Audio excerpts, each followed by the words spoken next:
Bueno, muy bien. Agradecemos al doctor Franrico por su presentación muy completa. Pues a ver, primero entonces quisiera como destacar eso, que la presentación que hace Frank pasa revista, digamos, por las grandes concepciones del psicoanálisis sobre la adolescencia, pero no solamente a nivel teórico, no solamente como una cuestión de que el uno dijo esto y el otro agregó esto 2 años después, sino digamos también las cosas que sucedían al interior del movimiento psicoanalítico, pero también en la misma sociedad. Entonces me parece muy importante comenzar como hiciste con Freud, mostrando las ideas de Freud, el Freud que digamos no diferencia claramente entre pubertad y adolescencia, que utiliza indistintamente esos términos. Entonces por eso cuando aclaras pues que lo puberal, digamos que es una dimensión que tiene que ver también con ese cuerpo biológico, pero no es solamente eso.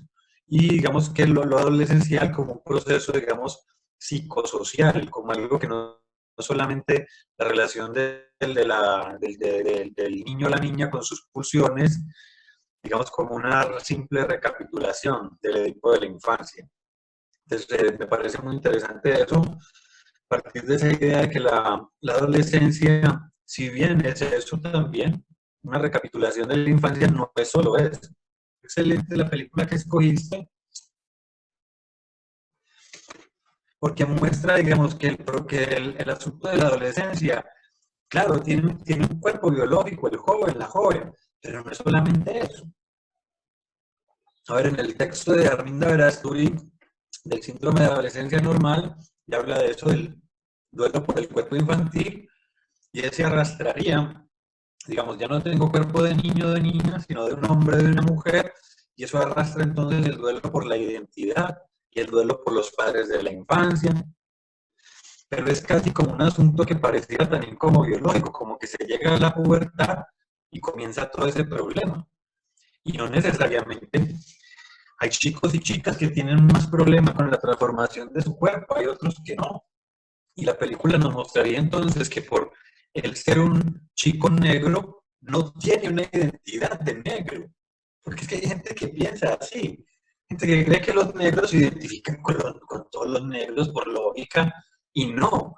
En el color de su piel, en el ADN, en la melanina y todo eso, ahí no va la identidad con las negritudes. Él efectivamente tiene el color, tiene el ADN, pero no tiene la identidad.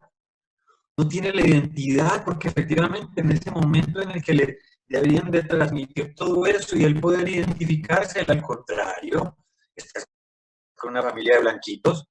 Entonces, si hay algo que me pareció excelente de la película, es que la identidad es algo biológico. Entonces, la identidad de los ingleses, los gentlemen, es porque todos tienen el mismo ADN, no. O sea, si un gentleman se cría aquí en Medellín, en Manrique, probablemente se vuelva un bandido y se identifique con un pillo de aquí en Medellín. La película sí que lo muestra bien claro. El chico parecía, digamos, identificado a esas figuras, que ya no eran más que sustitutas. Permiso un segundo.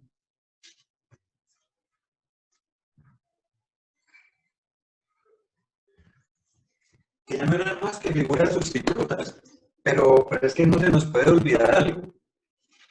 Cuando Freud presenta sus casos, la mayoría de estos casos, cuando él analiza la infancia de estas personas, quienes los criaron no fueron los papás, fue la ñaña, la gobernanta, y entonces los casos freudianos sí que nos muestran que esas primeras escenas de seducción casi nunca eran con la mamá directamente, sino con la ñaña, con la gobernanta, o lo que llaman pues en las clases más altas con la servidumbre. Personas que tienen más fácil cuerpo a cuerpo con el niño y la niña, y le divinizan su cuerpo que la propia mamá. Entonces, ahí, digamos, me pareció que la película lo ilustra bien. Le ponen en esta familia sustituta y él efectivamente hace un vínculo con ellos. Y en ese vínculo lo marcaste bien, cómo se escondía en ese sofá a fantasear, y aunque hablaban mal de él, digamos, le mostraban todo el tiempo cuál era el ideal de ellos, alguien blanco. Es decir, que el ideal del yo, del protagonista, era eso, ser blanco. Y efectivamente la realidad le muestra que su color de piel él es blanco, pero él quiere ser eso. Impresionante me pareció mucho la escena cuando ya entonces viaja con sus padres originales a su cultura y lo llevan a ver y él no puede identificarse con eso, él no entiende nada de lo que está pasando, le parece como salvaje para él, ya digamos todo un ideal del yo incorporado que es distinto. Y entonces ahí comienza bien muy clarito el conflicto cuando él vuelve y efectivamente quiere, digamos, verse blanco, porque es que él no quiere ser negro. O sea, ahí podríamos discutir muchísimo, incluso hay algunos que han hablado del inconsciente racial, como si hubiera un inconsciente de raza, entonces ahí se despertaría el inconsciente racial, y no, no se despertó ningún inconsciente racial, más bien un rechazo a sus propias raíces biológicas. O sea, él tiene un vínculo biológico de consanguinidad con sus padres, pero no simbólico. Y eso es lo que Freud muestra en Totem y Tabú. En los clanes no se tenían vínculos de consanguinidad solamente, sino simbólicos. Todos los hombres del clan son como mi padre o como mi hermano, todas las mujeres también. Ahí sí que se muestra el vínculo, no es consanguíneo, es simbólico. Y más aún, me parece que hiciste un muy buen análisis de la identificación que se produce de él con el grupo de muchachos blancos racistas. Porque efectivamente él tiene los mismos ideales que ellos, odian a los negros. Él odia a los negros y el grupo odia a los negros. Y ellos no lo esconden, como dijiste. Ellos abiertamente dicen que para ellos los negros son la escoria. Y él, aunque nos pueda parecer muy duro, él también piensa lo mismo. Que los negros son escoria, son basura. Entonces, aunque la diferencia de colores es abiertamente radical es diferente, pero el ideal es el mismo. Para alguien de afuera no puede entender por qué él puede consentir ponerse primero en ese lugar de mascota. Pues porque le permite una entrada al grupo, efectivamente, aunque se rebaja todo lo que quiera. Ahí podrían ir todo el asunto de que habría que pelear por su raza, pero es que él no siente que sea su raza. Él no siente que sea su raza. Hay muchas escenas que lo muestran con la profesora, como él dice, es que ella es una negra.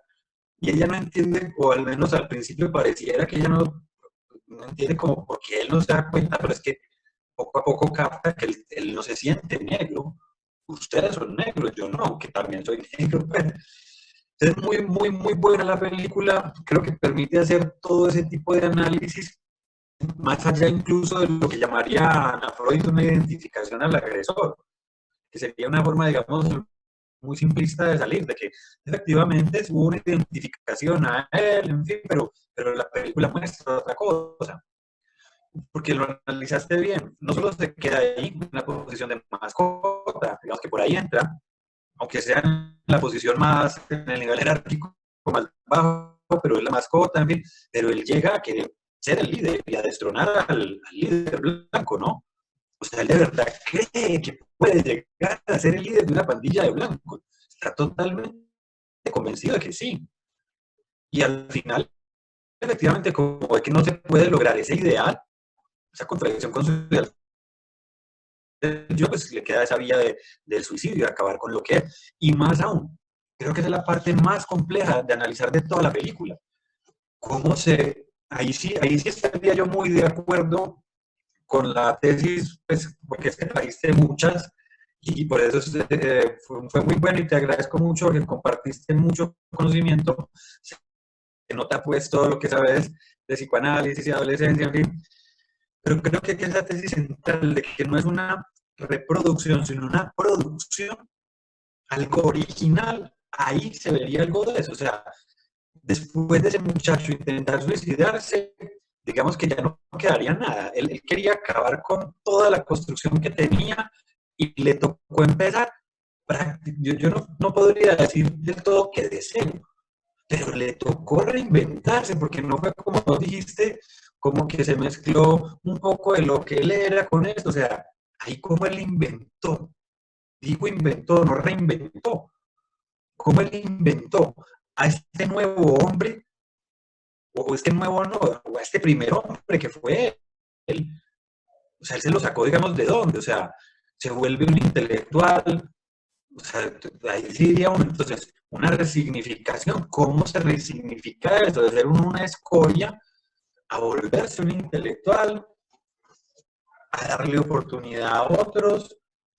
O sea, ahí, por ejemplo, la tesis de Mergeon de una recapitulación, yo ya la vería muy difícil. O sea, hay que no estar recapitulando, digamos que en la infancia había un yo y un ideal del yo, pero después de este paso por la adolescencia es otra cosa lo que tenemos. Yo no creería pues que digamos es tan fácil como, incluso cuando dijiste que se pasó de lo pasivo a lo activo, pero primero hubo toda una lucha, digamos, de pasar de una posición pasiva, de no reaccionar ante ese grupo, luego una posición activa, volver, digamos, hasta querer ser el líder, pero más aún me parece más complejo el que él se haya transformado y dejar de ser un skin y dejar de ser lo que era antes. O sea, ahí es donde uno piensa, es como si se hubiera inventado de la nada prácticamente. Que me parece que es la parte, digamos, que a menudo en psicoanálisis, pues sí nos quedamos muy pegados de la idea de que el trauma y la falta son los que nos constituyen, y entonces hay allí un asunto, pues, muy, ¿cómo decirlo? Una visión como muy deficitaria, de que, o no deficitaria, pero sí como patologizante, como que todo esto tendría que, digámoslo así, partir de eso. Y pues creo que en este caso lo que enseña es una forma de configuración, o si yo es que reconfiguración es muy difícil decirlo ahí. O sea, que el super yo se haya transformado, nos dicen que el yo y el super yo se transforman, pero que el ello es inmodificable. Entonces, digamos, si aquí la transformación o remodelación o reconfiguración del yo y del super yo prácticamente sería total. Uno podría hasta pensar si se habría creado como una psicosis. O sea, un yo totalmente diferenciado del otro, del anterior, o como decías, una síntesis del yo, pero ¿cómo es eso de una síntesis del yo? Erickson, por ejemplo, se lo pregunta y dice, es que es una integración de las identidades, porque es que no hay una. De la infancia quedan múltiples identidades infantiles, pedazos de yo. Y luego en la adolescencia, entonces, ¿cómo se rehacen esos pedazos? Pues ahí creo que es muy clara la manera en que, digamos, podría aplicarse esa idea de una producción de un sujeto y no de una simple recapitulación de un niño, digamos, que habría sido rechazado. Pues la película permite preguntarse un montón de cosas, cuestionarse un montón de asuntos que en psicoanálisis me parece que también tardíamente se fue reconociendo eso. O sea, este muchacho no hubiera sido él sin el contacto con los skinny. O sea, la relación solamente de papás sanguíneos y sustitutos nunca hubiera permitido, digámoslo así, entender quién llegó a ser él. Tenía que esperarse ese paso por la adolescencia. Y es ahí donde entonces yo pienso también pues que no podemos escuchar al adolescente tampoco igual. Yo sí creo pues que la técnica, por más de que el inconsciente no madure, no es lo mismo tratar con un niño pequeño, con un adolescente, y un adolescente, por ejemplo, en esa situación, creo que más bien habría que entender el porqué de muchos de sus actos, no como algo sintomatológico, como patológico, ponerle diagnósticos. Me parece increíble, es que lo hubieran perfecto puesto antisocial y condenado toda una vida en la cárcel y como además es negro, entonces increíble. Bueno, entonces esta era, digamos, un poco mi apreciación. Quería agregar una cosita, hasta que se me perdió la cita, y es que, a ver, esa discusión de si la creación tiene que partir de la falta, del vacío, del trauma, y siempre hacer eso o no. A ver, hay un punto donde Freud dice que los síntomas histéricos, obsesivos y psicóticos son una forma asocial, dice él, de resolución del conflicto interno. Dice, pero cuando se busca una forma, una solución que es social, dice él, reciben los nombres de religión, poesía y filosofía. O sea, la religión la compara con una neurosis de obsesión, la poesía con la histeria, y la filosofía con la psicosis. Entonces dice él, si el mismo conflicto entre lo sexual y lo agresivo, digamos, se resuelve socialmente, entonces se llama así religión, poesía y filosofía. Pero si se hacía social, el síntoma, tenemos, digamos, esta dimensión que es patológica, pero eso le permite entonces a Freud, hablando precisamente de sublimación, de lo que hablamos con Andrés, digamos, cómo tienen la misma base, incluso los síntomas neuróticos que las religiones, y eso, por ejemplo, llevó a Freud a pelear con Jung. Yo no podía, digamos, pelear eso, sentía como un ataque de Freud como a la religión y a la cultura. Entonces ahí también hay todo un asunto de que Freud no piensa solo que el síntoma neurótico parte de eso, sino que también la creación artística es una forma de hacer con lo peor del ser humano. Yo en ese punto creería que la tesis de Freud es muy bacana porque también permite ver algo sublime en lo peor del ser humano. Pero sí estoy de acuerdo en que no es la única forma de creación, de producción. O sea, que solo la privación, la frustración, sobre el trauma, sobre el vacío. Creo que esa ha sido más bien una tesis a la que se han adherido clásicamente los psicoanalistas sin discutirlo. Hay una discusión interesantísima con los pintores surrealistas sobre eso. Muchos de ellos dicen es que el pintor, digamos, no tiene ya un objeto predeterminado, él busca y a veces no sabe ni siquiera qué está buscando. Y eso que busca no va a ser simplemente, digamos, una repetición del objeto del deseo perdido, que sería, digamos, perdido irremediablemente. Y ya, y entonces toda la producción es, digamos, como una forma de compensar eso. Creo que es una postura psicoanalítica, pero que, a ver, ha tenido ya muchas críticas y muchos desarrollos que muestran que si bien es cierto, en muchos casos eso no puede explicar toda la obra de un autor. Es que, digamos, puede explicarnos algo, darnos algunas lucecitas sobre lo que produce, pero reducir toda la creación artística al asunto del trauma del vacío, me parece pues que también es un dogma que hay que cuestionar también. Te agradezco mucho, Fran, muy interesante la presentación. Creo que sí hace falta para los que no sabemos mucho meternos un poquito más en los conceptos de leer, de Guattari, porque hay un montón de cosas, por ejemplo, sobre lo de la inmanencia, sobre la trascendencia, que yo creo que si uno las trabaja un poco más puede darse cuenta de que hay una forma de dialogar con los conceptos que tienen los psicoanalistas. ¿Sí? Yo no creería que al contrario, entonces no hay que leerlos a ellos. Por eso antes me gusta mucho que invites a la lectura de ellos y que este espacio de posibilidad de que se dialogue con otras personas con una visión más amplia. Aquí no parece que hubiera la idea como de una secta y todos leamos lo mismo y pensemos lo mismo.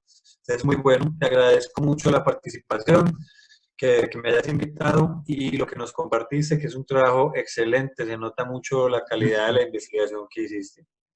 Bueno, viejo Nico, no, muchas gracias, muy amable por ese comentario tan riguroso, tan prolijo. También es cierto que sí, la exposición estuvo cargada de varias ideas, de varios tópicos y daba también para un comentario así de extenso, ¿no? Y junto con eso el análisis de la película, pues mucho más.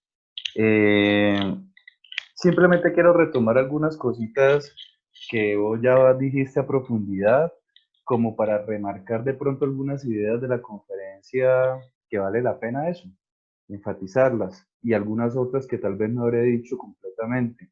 Quería decir ahorita es que la pubertad igual a trauma, ¿no?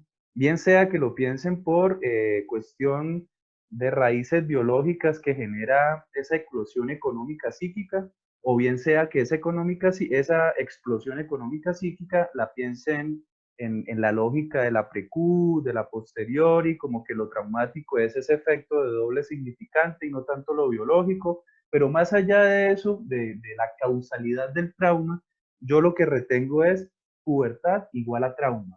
Igual a un trauma que el sujeto tiene que hacer algo, implementar unos mecanismos defensivos, formaciones sintomáticas, porque es que en psicoanálisis se nos ha enseñado que frente al trauma lo que hace un sujeto es hacer síntomas, ¿cierto?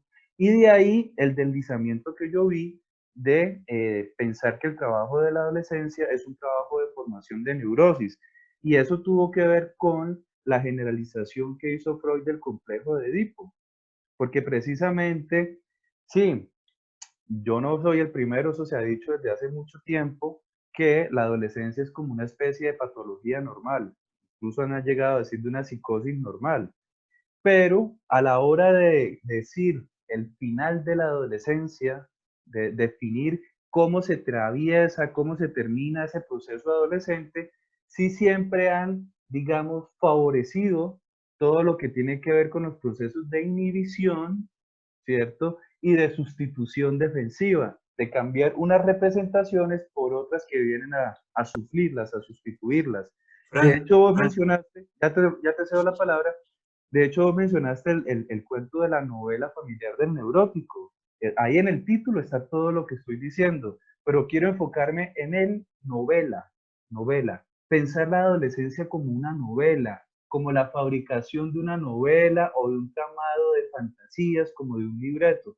Ahí ya nada más se está colocando un énfasis en lo significante, en lo fantasmático y obviamente el acto, aun cuando se comprenda que los adolescentes actúan, se va a ver como un mal que es necesario porque no se puede erradicar de la adolescencia, pero que es mejor que el adolescente salga rápido de eso, ¿no? Para que salga de la esfera del acto a la esfera de la inhibición y del síntoma, que ahí es donde estamos ubicando que él termina su adolescencia. bueno, Entonces, pero ese es el punto, y ahí te suelto la palabra. Mi primer digamos, conclusión es esa. La adolescencia no se puede asociar con la neurosis y es transversal a cualquier tipo de estructura, lo cual lleva a formular la pregunta, entonces, ¿qué es la adolescencia? Bueno, yo lo que quiero dejar como puntualizado es que no se trata de un trabajo de novela, no se trata de un trabajo de identidad, no se trata de un trabajo de mecanismos de defensa del yo, y aunque tiene que ver con el otro, con los otros, se hace entre los otros, como lo dije en la videoconferencia, propiamente no tiene que ver con el vínculo, Nico. Recordá que Donald Winnicott diferenció entre ese estado de no integración que yo advierto en la conferencia de un estado posterior que él le llamaría el de identificaciones cruzadas. Todo esto, la identidad, la novela del neurótico, las defensas del yo y el vínculo están a ese nivel superior de las identificaciones cruzadas. Yo lo que quiero pensar es precisamente a un nivel molecular. Obviamente hay que trabajar ese concepto de Deleuze y Guattari porque es filosofía y entonces obviamente se nos hace un poco abstracto, no sabemos de pronto cómo agarrarlo clínicamente, que es lo que a los psicoanalistas más nos interesa, ¿no? Conceptos que sean operativos en la clínica. Pero lo molecular se lo voy a tratar de explicar de esta manera, que creo que lo dejé en deuda en la conferencia. Precisamente como no se trata tanto de un mecanismo de sustitución entre significantes, entre representaciones, de lo que estamos hablando es de una síntesis que es sensible. ¿Qué es una síntesis sensible, Nico? Que tiene que ver a partir de la experiencia psicosomática, como hablaba Donald Winnicott. Quiere decir, tal vez acá hay una cosa, digamos, errónea en los términos, pero lo voy a hacer a propósito, es tratar de pensar el vínculo al nivel de lo intensivo. Lo intensivo quiere decir lo emocional, en donde prima más lo económico que lo significante, aun cuando sabemos que lo significante hace parte de esa dinámica, pero no es, digamos, con una primacía del significante sobre lo afectivo, ¿no? Como hay en algunas perspectivas psicoanalíticas.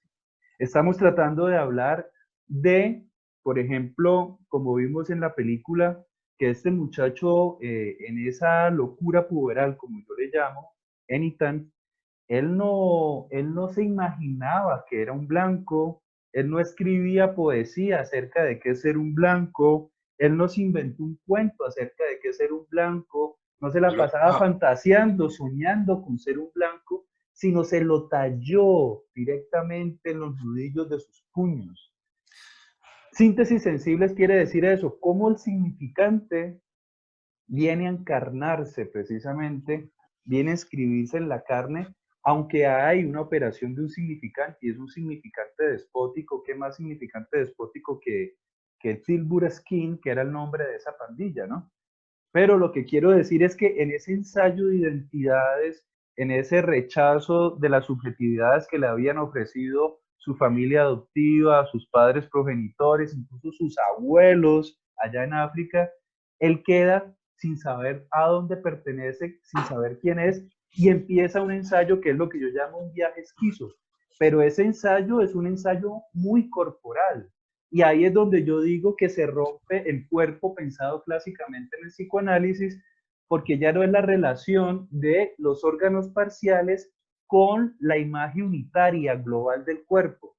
No es la relación entre la persona total y los objetos parciales, como habla la escuela inglesa. Ahora aquí la invitación es a pensar la relación entre los objetos parciales y objetos de lo real histórico. Un objeto de lo real histórico, parcial también, los skinhead en esa película. Y fue un encuentro que tuvo en Ethan, de alguna manera sí, digamos, había una determinación, porque yo lo coloco, digamos, en la lógica de lo traumático, pero ojo que yo no quiero dar la impresión de que lo malo de la pubertad de Enitan fue todo lo que tuvo que ver con la pandilla, y lo bueno donde pudo resolver su adolescencia fue cuando dejó la pandilla y ya hizo otra vida. Para mí fue necesario, condición, que pasara por esa experiencia de la pandilla para que pudiera llegar a ser el que luego fue. Incluso la experiencia del suicidio y de la retención o de la prisión. No sé si propiamente sea una prisión, porque creo que era un menor de edad todavía. Pero a eso es lo que voy, viejo Nico. Como decía Winnicott, ¿no? Es la búsqueda de ser real del adolescente. Claro, y en ese sentido, pues me haces acordar de Peter Bloss, que precisamente comienza a estudiar eso, digamos, la dimensión de la acción en el adolescente y el por qué no dejarlo solo ahí acostado en un diván hablando, sino que incluso habría que ir a donde él recuerda todo eso que habla, o sea, ir allá, ir en vivo allá a ese lugar, o sea, la acción no desligada, digámoslo así, del pensamiento. Claro, claro. Y en ese punto, pues me parece que, a ver, hay un textico de Dolto que precisamente habla de eso, de la imagen inconsciente del cuerpo, así se llama, y ella dice, claro, que en la fase oral es como una boca gigante, que en la anal es cierto, es unas representaciones que, digamos, se cuadran mucho desde lo imaginario, pero hay esa otra dimensión también simbólica que ofrece la cultura, efectivamente. Entonces, ya vos lo decías, ahí habían una serie de significantes. En ese contexto donde él creció, si hubiera crecido en otro, le hubieran dado tal vez otro significante a ser negro, pero en el que él creció, escuchaba todo el tiempo que ser negro era pues una basura. Pero a ver, me parece muy importante cuando hablas de Winnicott y lo transicional, porque eso me parecía un espacio fundamental para el niño cuando estaba más chiquito. El mueble, ese espacio donde él estaba ahí, en esa realidad él escuchaba, y ellos sabían que él estaba ahí escuchando, y él mismo, digamos que podía mantener una realidad acá, otra aquí, pero ya en la adolescencia se le fue haciendo más difícil mantener ese espacio. Y entonces, digamos que en la casa no lo logra, ahora tiene que salir, como en el análisis que hacíamos de eso edípico, muy familiar, a un asunto social. Y es afuera en la calle donde se va a encontrar entonces esa contradicción directa. Porque en la casa, aunque le decía a la mamá todo, pues la madre sustituta le decía todo el tiempo que él no era su hijo y no lo quería, no era, digamos, como tan evidente. En cambio, afuera sí es, digamos, como ese choque con toda esa parte social, sí es mucho más, yo diría, estructurante. ¿Sí? Ahí yo creo pues que estamos de acuerdo en que alguien dirá que fue muy traumático, o sea, que fue muy malo lo que le pasó, pero es que pues el trauma ayuda precisamente a eso, a estructurar. Claro, no. Ahí es el punto donde no necesariamente alguien nos diría, se van a contradecir porque ustedes están diciendo que necesitaba el trauma para poder crearse el que fue. Pues quizás si no hubiera vivido eso, se hubiera inventado otro. O sea, No, pero es es la que cosa aquí que yo planteo, una diferencia. o supongamos, Fran, yo me hago la pregunta, porque es que la película tiene mucho el elemento de la agresividad y de la violencia. Yo me pregunto, ¿qué tal que no hubiera sido esa la experiencia que lo transformó? Sino, por ejemplo, algo más de orden sexual. Ahí muestran algo cuando dicen pero fíjate que ha podido ser cualquier otra experiencia, la que también ha podido, digámoslo así, ayudar a estructurar. Entonces quiero comentar algo sobre el tema de la sexuación, que es una de las tareas del trabajo psíquico, ¿no? La elección de objeto y la diferenciación masculino-femenino. Entonces, una de las grandes críticas que nos hacen a nosotros desde las ciencias sociales humanas es precisamente cómo ese par antitético masculino-femenino le viene a servir, ¿no? Le viene a colocar en bandeja de plata toda su teoría del psicoanálisis al poder que llaman patriarcal, ¿no? Y heteronormado. Y nos invitan a que el psicoanálisis no se quede atrasado en, en este andar de la historia, ¿no? En este acontecer de la historia. Inclusive un Paul Beatriz Preciado, que es un filósofo queer de la teoría queer, directamente en noviembre le dice a los psicoanalistas, bueno, van a tener que escoger, se van a quedar en el papel de los trogloditas, de los que andan defendiendo las tendencias conservadoras de la sociedad, o se van a montar acá en la carreta de lo que están dando, de lo que está en movimiento. Así no sepamos para dónde va a coger esto y así tengamos que tener cuidado con los cambios, claro, pero ¿en qué parte van a estar ustedes? ¿En los que aceleran o en los que frenan? Entonces, me parece que eso tiene que ver directamente con nuestro tema de la adolescencia. Recomiendo una película argentina que se llama XXY, que es de une, voy a decirle así con género indefinido, de une adolescente, porque se trata de el protagonista o, no voy a decir género, eh, se trata de hermafrodita cuando llega a la pubertad, entonces todo el poder psiquiátrico, médico, influyendo en la familia en que tiene que elegir uno de los dos porque no se puede quedar así indiferenciado y que tiene que asumir toda una identidad y cómo la familia opera ahí muy bacano porque le dan toda la espera para que él tenga experiencias, él no, perdón, para que lee hermafrodita, me cuesta, aunque soy consciente, me cuesta cambiar el léxico, para que el hermafrodita tenga toda la posibilidad con calma de probar lo masculino, lo femenino, y no solo sexualmente, sino afectivamente en el amor. Y la solución, si es que eso se puede llamar así, que le permiten los padres a la hermafrodita, es eso, quedarse la hermafrodita, indefinido. Obviamente con toda la institución en contra de ellos por ser unos padres degenerados, ¿no? Se tuvieron hasta que ir de la capital de Buenos Aires, irse a vivir al campo, porque no aguantaron pues la voz social, ¿no? La moral social siempre ahí jodiendo. Y es que mira que incluso ni siquiera hay, como decíamos en la sesión de feminismo, es que ni siquiera hay conceptos para nombrarlo, porque es que realmente los conceptos son de una sociedad machista. Entonces no hay ni siquiera forma de nombrar eso. A mí ya me ha pasado.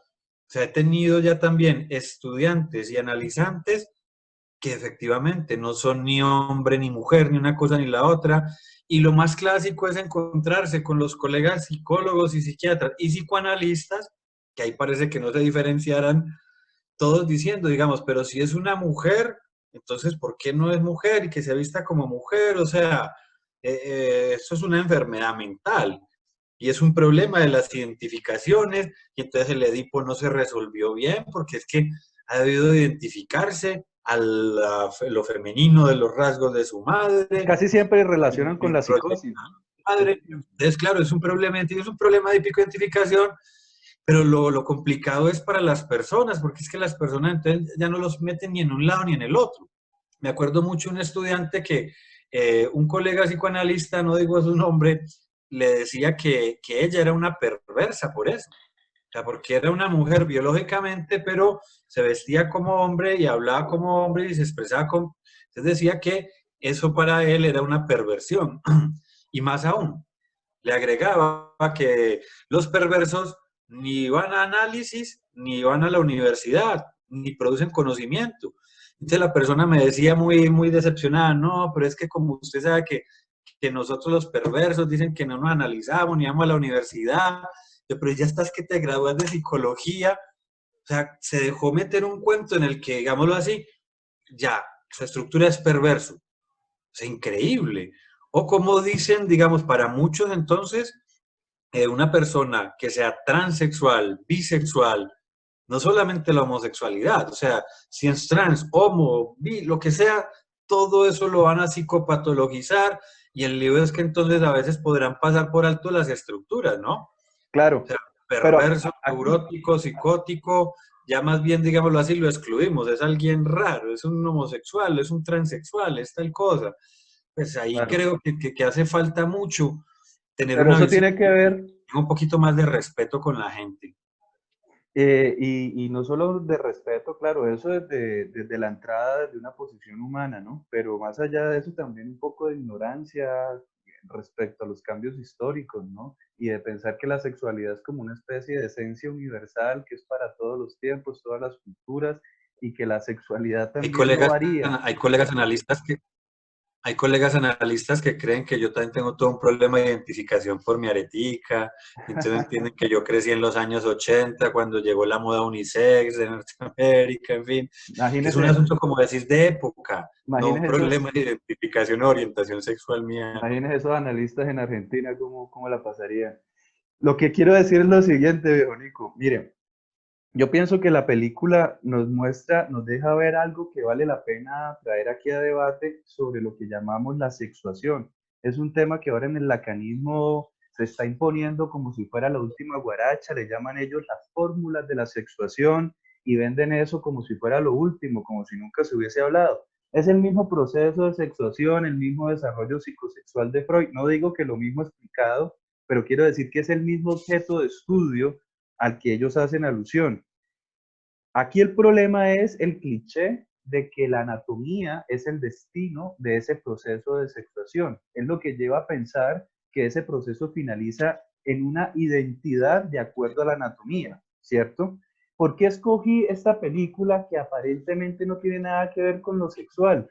Porque me parece excelente precisamente para demostrar la aberración o lo polimorfo perverso que es la elección del objeto para la pulsión, si bien en todas las pulsiones parciales, pero mucho más en lo genital, debido a la capacidad ya cognitiva, al desarrollo del yo, también a la capacidad física del sujeto, ¿cierto? Acá estamos hablando de que lo sexual no solamente tiene que ver como con el adolescente al mirarse al espejo, el género que ve allí, sino tiene que ver con todo lo que conecta la libido y usa en esa conexión la libido para armar esa identidad que no es otra cosa que el sentido sobre el cuerpo, sobre el organismo. ¿Qué sentido le doy yo a esta imagen que veo en el espejo? ¿Cierto? Entonces, ¿cuál es el asunto? ¿Cuál es el asunto que quiero dejar claro? Hay que salir del binarismo. ¿Cómo se sale del binarismo? Solamente dándole seriedad y pensando radicalmente lo polimorfo perverso de esa elección de objeto. Bien, ese es, digamos, el punto que quiero dejar ahí como enfatizado. No hay una normatividad para esa elección de objeto. No puede haberla. Ahora bien, entonces la crítica que tienen de vuelta los psicoanalistas a los teóricos queer que parecen ya desligar el género completamente de lo biológico y decir, no existe biológico, lo único que existe son géneros, lo que se nos ocurre inventarnos en la historia respecto a los géneros. Entonces los psicoanalistas le responden, hey, pero ustedes están olvidándose también de lo real. Yo pienso que en esta película se permite ver cómo sí, cómo efectivamente hay necesidad de un asumir lo real del cuerpo. Pero déjeme decirlo de esta manera, como yo lo leo en esta película. Este Enitan, al final de la película, llega a lograr ese paso de asumir lo real de su cuerpo, de su organismo biológico, pero en el sentido de darse cuenta que es un negro, que ser un negro en esa cultura significa una minoría, significa estar del lado izquierdo, como yo señalaba en análisis de la película, y es en ese momento cuando realmente puede asumir ese real que antes negaba, que antes forfluía y por eso pretendía ser algo polimorfo, perverso, como un blanco, ¿cierto? Es cuando logra hacer esa conexión, ese asumir con su real del cuerpo, que él puede dar esa variación y empezar a actuar como una persona que hace parte de esa población, de esa raza, y finalmente poder llegar a ser una película que para mí tiene todo un contenido de tratamiento del tema del racismo desde lo artístico. Es decir, de Vela permite ver que ahí ya hay una reconciliación, no sé si sea la palabra exacta, pero hay un cambio de posición de ese señor, porque ya no se trata de un adolescente, digamos, de un joven adulto, respecto a lo que antes le hacía trauma. ¿Mm? Y ahí es donde, y ahí quiero soltar, o sea, sí hay un reconocimiento de lo real del cuerpo, pero eso no quiere decir que ese reconocimiento de lo real del cuerpo sea la anatomía como destino de la sexuación. ¿Me hago entender? Bueno, es que a ver, yo vuelvo a insistir allí, no es que quiera, bueno, una parte sí, una parte quiere todo el tiempo salvar y rescatar a Freud y al padre, y otra parte se da cuenta que no hay por qué hacerlo, no hay por qué estarlo restituyendo. O sea, Freud tiene posturas encontradas, contradictorias. En un punto dice eso, la anatomía es el destino, pero también nos dice, por ejemplo, en un texto llamado La negación, que efectivamente el niño puede, ahí donde ve la falta de pene, pensar que ahí hay un pene, para poder no sentir esa angustia de castración. Entonces tenemos a un Freud que sabe perfectamente que la anatomía no es una copia, que lo psíquico no es una copia fiel de la anatomía, que la representación, vos lo desarrollaste en la conferencia, primero es pasivo y activo y luego masculino y femenino, pero no hay nadie que al principio se haya masculino o femenino. Al principio hay entonces que pasivo y activo, y luego se va a ir asociando lo pasivo con lo femenino y con la mujer, pero eso ya es más social. Por eso dice él, usted no ve nunca una niñita que sea así pasiva, la van inhibiendo, le van inhibiendo su masculinidad. Entonces ahí está el problema, que hay un Freud que a veces pareciera que se pega de eso literal, de que entonces como en el texto de algunas consecuencias psíquicas de la diferencia sexual anatómica va a marcar eso, ¿no? La falta de un pene literalmente entonces va a hacer que la niña piense que no tiene el falo y todo este asunto, pero también tenemos un Freud que se da cuenta de eso, de que no es el hombre hombre porque tiene un pene. Hay un trabajo muy bueno que hace un compañero llamado Freddy Ricardo Moreno que implica eso, cómo se hace, digámoslo así, hombre, cómo se hace mujer, y desarrolla todo eso que vos decís, o sea, con Freud no se resuelve eso del todo, porque a veces pareciera que es un asunto biológico, digamos, ya nació con pene, entonces va a ser hombrecito, hay otras partes donde Freud muestra que no, y que al contrario se puede producir una identificación con lo femenino, y el caso de homosexualidad que él explica así. Claro, pero es que aquí en la Pero entonces, película, Fran, espérate, pero entonces una última cosita, o sea, creo que la película es muy buena precisamente que la elegiste porque dan el clavo con eso. O sea, la identidad, esa estructura que llamamos el yo, donde está la identidad, no es simplemente una cosa, digámoslo así, pegada de lo biológico. Por eso incluso ha podido ser otra película. Supongamos, me ponía a pensar en la película del mito de Tarzán, el hombre mono. No me acuerdo si los papás de Tarzán son ingleses o qué, pero Tarzán cae el avión en la selva y lo crían los monos, digamos. Y su identidad es como si él fuera un mono, un gorila. Ya viejo comienza a crear su identidad como un humano y estos parecen más humanos, pues se parecen más a mí que los otros y deja de creer que él es un mono y ahora comienza a crear su identidad ya viejo. O sea, ahí hay un punto donde el estadio del espejo de Lacan nos permitiría pensar este asunto de la identificación al espejo, la imagen especular.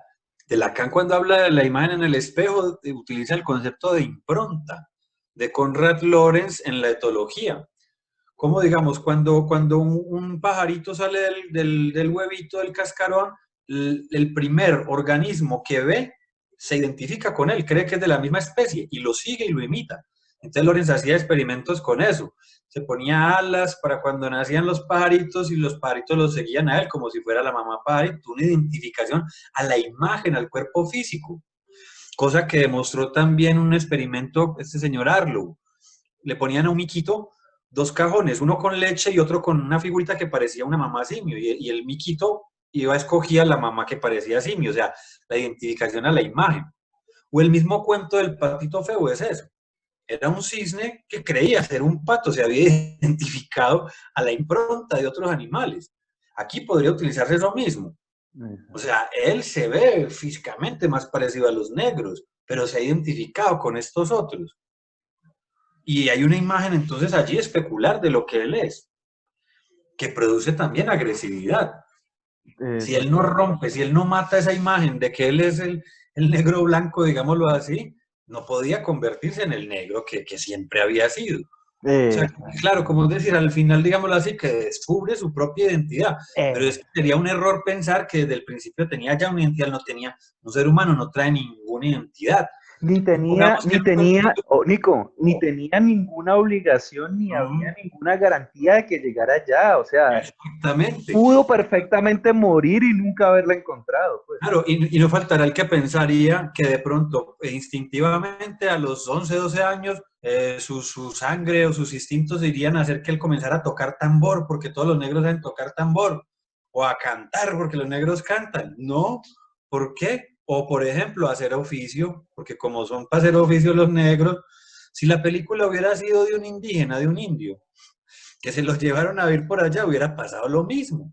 O sea, un indio tal vez creyéndose skin y cosas por el estilo. Por eso puede uno ver aquí un montañero de Marinilla, disque rapado y con la esvástica, y obviamente sus genes de montañero de Marinilla no los llevarían a eso, pero puede terminar haciendo eso, ¿no? O alguien pensaría que un paisa siempre terminaría siendo tumbador, o que O un en términos, costeño es perezoso, que eso viene en la sangre. o en términos políticos, la contradicción, la paradoja de encontrar a una persona de un estrato socioeconómico bajo apoyando a políticos que para nada tienen que ver con su real, ¿no? Sí, yo en ese punto sí estoy totalmente de acuerdo en que, a ver, no es algo biológico lo que va a dar la identidad, y tampoco ese pequeño sistema que llamamos la familia, ni tampoco eso que tanto valoramos, que llamamos el Edipo, esa gran estructura, tampoco da la identidad de quién es uno. O sea, en ese punto yo sí creería que hay que salirnos de ese análisis tan a veces tan romántico, como de que uno es el producto de la familia, una familia metida en una cultura y ya esa se acabó, y la complejidad del psiquismo implicará otras cosas. Creo que todo lo de los enfoques de género, que también ha salido desde afuera del psicoanálisis, ha ayudado mucho a cuestionar que dentro del mismo psicoanálisis se ha sufrido de eso, de también de machismo, de xenofobia. Yo no sé por qué, digamos, tampoco se muestra eso. Vamos, este asunto cultural de la identidad, que también podría ser, digamos, como subvalorado, como ciertas costumbres de ciertas culturas no serían bien vistas. Como vos decías, pues si es un negro es normal que se espere que haga tal cosa, pero en un blanquito no se esperaría tal cosa, ¿no? O si es niña no va a hacer tal cosa, pero si es niño, si ellos son así, hacen esas cosas. Tal En cual. fin, muy interesante el punto de vista, y te agradezco de nuevo por todo lo que nos compartiste. Gracias. Yo me voy a pensar un montón de ideas y a leer un montón de cosas. Muchas gracias, No, a Frank. usted, Nicolás, muy amable. Muchas gracias por su generosidad del tiempo que nos ha dedicado, por la lectura detallada y bueno, también por la videoconferencia. Vuelvo a agradecerle que nos dio la vez pasada. Muy amable.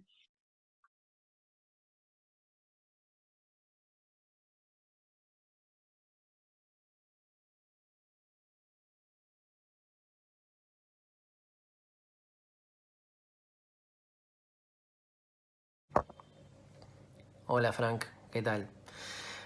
Bueno, quería antes que nada felicitarte por tu exposición. Fue muy clara, muy rica en la cantidad de autores que manejaste. Me pareció especialmente interesante el uso que haces de algunos conceptos winnicottianos que permiten salir de ciertos dualismos tradicionales en el psicoanálisis clásico y en un modelo más pulsional, ¿no? Quizás de pura proyección, pura repetición, pura transferencia. Y creo que el uso que haces de Winnicott en relación a las ideas de Deleuze y Guattari es muy fructífero, me parece muy interesante. También me parece interesante que estudies lo puberal mencionando también la importancia de lo histórico-social, ¿no? Dado que lo puberal no es lo mismo en una sociedad occidental desarrollada, como se le llama, a otro tipo de sociedad actualmente, y no fue lo mismo a lo largo de la historia, con lo cual la consideración por lo sociohistórico que produce subjetividad, ¿no? Como algo que no es la variable individual, ¿no? Me parece muy interesante esa vía también, hasta para seguir pensando después. Bien, por otro lado, respecto de tu exposición, tendría nada más que dos pequeñas preguntas para hacerte. Bueno, la primera pregunta vendría en relación al nombre de tu ponencia, ¿sí? Que es los N sexos de lo puberal. Entiendo que es una referencia a ideas de Deleuze y Guattari en el Antiedipo, ¿no? Que hablan de que tenemos que pensar en N sexos.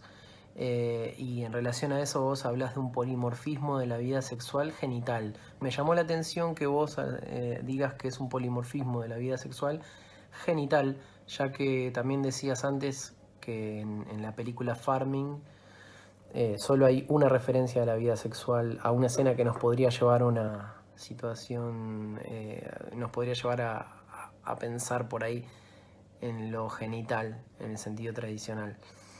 Entiendo que manejas un concepto de sexualidad amplio, abarcativo y que, como decías en algún momento, la sexualidad también inviste lo sociohistórico. Pero que uses el término genital cuando habías aclarado que solo había una escena en relación a eso, me hizo pensar si en realidad hay otras alusiones a eso en la película. Yo no la vi, así que te pregunto, quizás me puedes decir que es algo que se puede explicar un poco más en referencia a otra parte de la película, o quizás podés aclarar un poco más por qué viste necesario incluir el adjetivo genital, que parecería quitarle algo de la generalidad a la idea de sexualidad. Eh, bueno, y la otra pregunta es respecto del proceso esquizo y el proceso transicional. Vos los trabajás como algo que se da de manera mezclada, agenciada, ¿no? Eh, en lo puberal de Enitan en la película. Y me parecería interesante si podés hacer alguna explicitación de cómo pensarías que podrían diverger, digo, ¿no? Eh, digo, ¿cuál sería la utilidad de pensar que son dos procesos distintos y mezclados? ¿Y por qué no lo mencionás como un único proceso, ¿no? Esquizo transicional. Esa sería mi otra pregunta. Bueno, te mando un abrazo y espero que estés bien. Espero tu respuesta. Bueno, muchas gracias, Sergio Ragonés, por hacerme esas dos valiosas preguntas desde la ciudad de Buenos Aires. Bueno, respecto a la primera, tendría que decir lo siguiente. Tiene razón, veo que tiene una escucha bastante afilada, que bien, eso debe hablar bien de su práctica clínica, porque escuchó algo que evidentemente me agarró en una ambigüedad.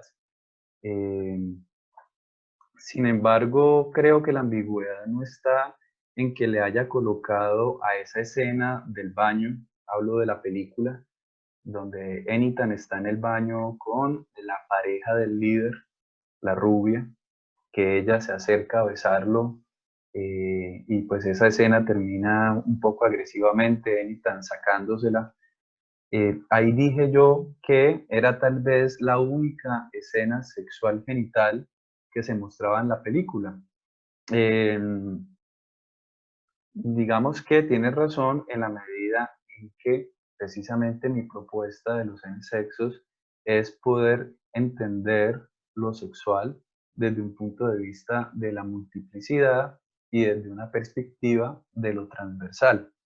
En ese orden de ideas, lo sexual genital no solamente se observa en esa escena del baño en donde evidente y exclusivamente Enitan está en una situación, digamos, sexual con esta rubia, sino que incluso en todo su andar esquizo, dentro de la pandilla, lo sexual está completamente vigente, es protagónico, se está moviendo allí, ¿no? Precisamente en esa sensibilidad de Enitan que determina con qué conecta y a qué rechaza, ¿no? Qué repudia, con qué es incapaz de digamos, hacer un vínculo, un lazo. Entonces, todo el tema racial, todo el tema de la supremacía blanca, todo el tema del nacionalismo, ¿cierto? Ahí, como vos lo indicás muy bien, Sergio, precisamente se ve esa libido que está derramada mucho más allá del organismo biológico, ¿no? Y del cuerpo imaginario que viene, digamos, como a cubrir ese organismo biológico. Es una libido transversalizada que conecta, cuando digo conecta es que toma como objeto de la pulsión también representaciones del histórico social. No solamente toma como representación o objeto de la pulsión la cara de una persona de X o Y sexo o el órgano genital de X o Y sexo. Esa aclaración es muy importante. Gracias por haber escuchado de esa forma y por haber hecho la pregunta en donde me agarró en una ambigüedad que al hacérmela explícita, pues me da la oportunidad de mejorar, de perfeccionar la idea que trato de transmitir al público. Bien, Sergio, y respecto a la segunda pregunta, pues bueno, sí, es un solo proceso. En lo real, es imposible, digamos, hacer una decisión quirúrgica para dividir el proceso esquizo del proceso transicional. Yo utilicé esta diferencia con un fin propedéutico y netamente conceptual, simplemente para transmitir la idea de que el proceso esquizo lleva a la dirección de la desestructuración de lo que ya fue configurado durante el primer arranque de la sexualidad en la infancia. Bien, ese trabajo, ese movimiento, esa operación de ruptura de lo estructurado y de apertura de líneas de fuga. Y, digamos, con la otra cara, pero de una misma moneda, que sería el proceso esquizo, que tendría el movimiento de creación de objetos parciales, de creación de objetos parciales o de conexión de esos objetos parciales que ya están ahí con elementos diferenciales del deseo que están aconteciendo en lo real histórico. Pero el proceso transicional, con ese sello de lo creativo, de lo inventivo, de ahí lo lúdico, diferenciado, así sea teóricamente, y así sepamos que en lo real es un solo proceso, diferenciado conceptualmente del proceso esquizo, que es apertura, apertura de líneas de fuga, fragmentación de lo estructurado. Muchas gracias también por esta pregunta, me ayuda a pulir, me ayuda, digamos, a mejorar el discurso, la explicación conceptual que vengo desarrollando sobre lo puberal. Muy amable, Sergio. La siguiente pregunta la hace Fernando Monroy desde la ciudad de Bucaramanga, Colombia. Él comenta que esta idea del renacer, del segundo arranque de lo sexual que viene con lo puberal, le llama la atención, ¿no? Esta idea de una invención. Y menciona que pues esta idea de radicalizar ese segundo arranque de lo sexual lo siente como un pensamiento liberador. Entonces, liberador respecto a lo traumático, a las inscripciones, a las marcas ya ahí, porque da la oportunidad de oxigenar, ¿no? De pensar, digamos, en algo nuevo. Entonces hace la pregunta de qué pasa con estos objetos ya ahí en el trabajo de invención que es propio de la adolescencia, de invención de una posición deseante, de una posición subjetiva. Bueno, yo lo primero que quisiera aclarar acá es que hay que tener cuidado con el espejismo de que yo estoy enunciando una idea o una concepción sobre la adolescencia libre de conflicto, muy cercana en ese sentido a la psicología del yo norteamericana, con su concepto de las áreas libres de conflicto. No, no voy por ahí, ¿no? Eh, Todo lo contrario, y por eso utilicé la película Farming, que narra la historia de Ethan, el protagonista, porque precisamente nos ilustra muy bien cómo ese viaje esquizo, ese proceso esquizo que pone a andar lo puberal, eh, digamos, no tiene ninguna garantía a priori de llegar a la creación, a la invención, de algo inédito, de algo nuevo. Tampoco tiene, digamos, ninguna garantía de llegar a sublimar o hacer algún tipo de trabajo simbolizador con los objetos pulsionales escindidos del comercio del inconsciente, de la cadena significante inconsciente.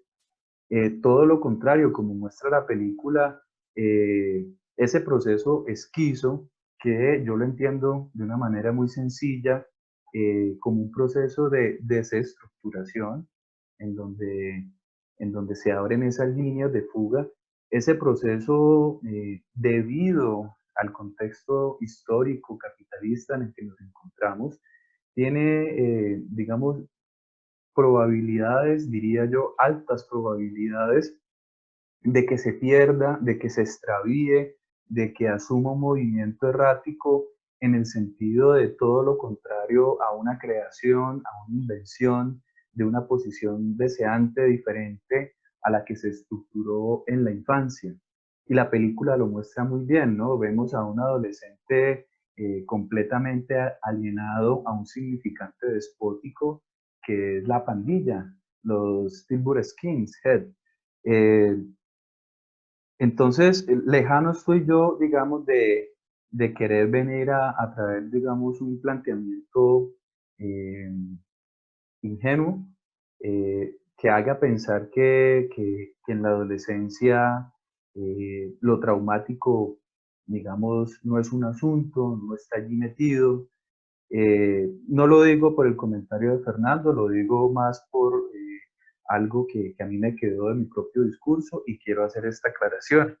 ¿Qué pasa con los objetos de ahí?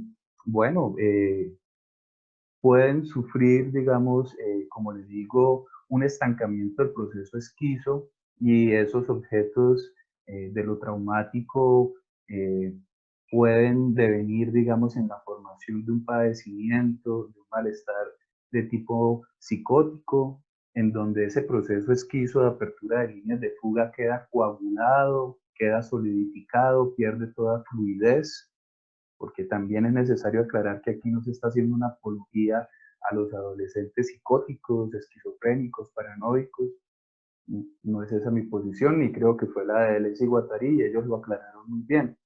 Entonces hay un riesgo de que en ese proceso de desestructuración se llegue a formaciones, a procesos, a mecanismos de índole psicótica, ¿no? Que pueden ser transitorios o que pueden deparar en la estructuración de ese tipo.